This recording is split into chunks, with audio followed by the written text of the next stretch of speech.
Exams and fun mix just as good as oil and water. Or that's what I thought, until I turned all my exams into a video game. And the reason I found this effective is because I have to apply so much willpower to actually start studying and stay focused, but completely none of these issues with video games, as you could probably relate to. And because of this, how games can suck all of our focus and time, I wanted to see if I could transfer the elements of a video game into how I prepare for exams to make it more fun. And here's the exact system that worked for me.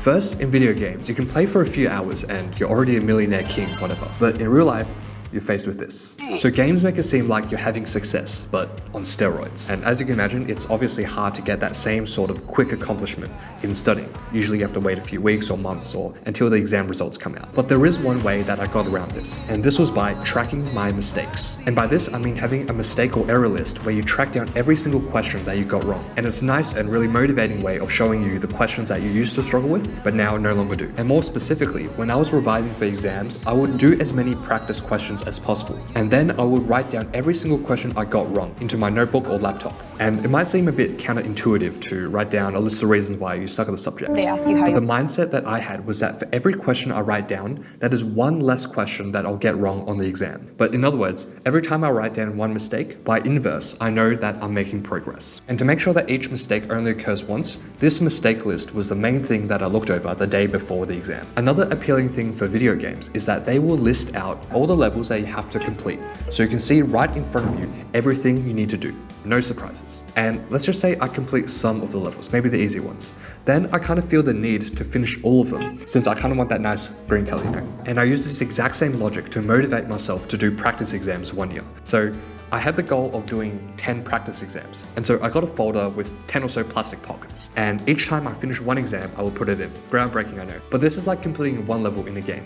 And it can be very visually satisfying to see how far you've come as opposed to how far you need to go. Especially when I've done like 4 or 5 exams, I'm already halfway, so I might as well just finish all of them. So apart from exploding your OCD, games also suck you into a flow state. And this is a state where we lose sense of time. And this is why games are so addictive in the first place, because they keep you constantly progressing without feeling too bored or too challenged at the same time. And as boring and overstated as it sounds, the way to constantly progress when preparing for exams is by focusing and understanding the basics. And more specifically, a set of summary notes is always a great option. But don't just jump straight into practice exams or questions, etc. And if you're ever not sure of how something works or how something fits together, then just like in a game, how you can search up tutorials to beat a level, for studying it's basically these YouTube channels. And once I'm in the flow state, to make sure that I'm not lost at any stage, I like to have a set of key objectives. And this is what games have to make sure that you know exactly what to do. But studying for exams doesn't really have this, or there might be very broad goals like get at least 80% on this exam or study for 1 hour. And okay, it's a good goal, but it's not very clear what the actionable step is. And so I found it more helpful to have more specific lines of action, like so. Here were my goals of writing a better practice essay for my English exam. Notice how each goal is relatively easy to tick off, so I don't feel that overwhelmed or lost.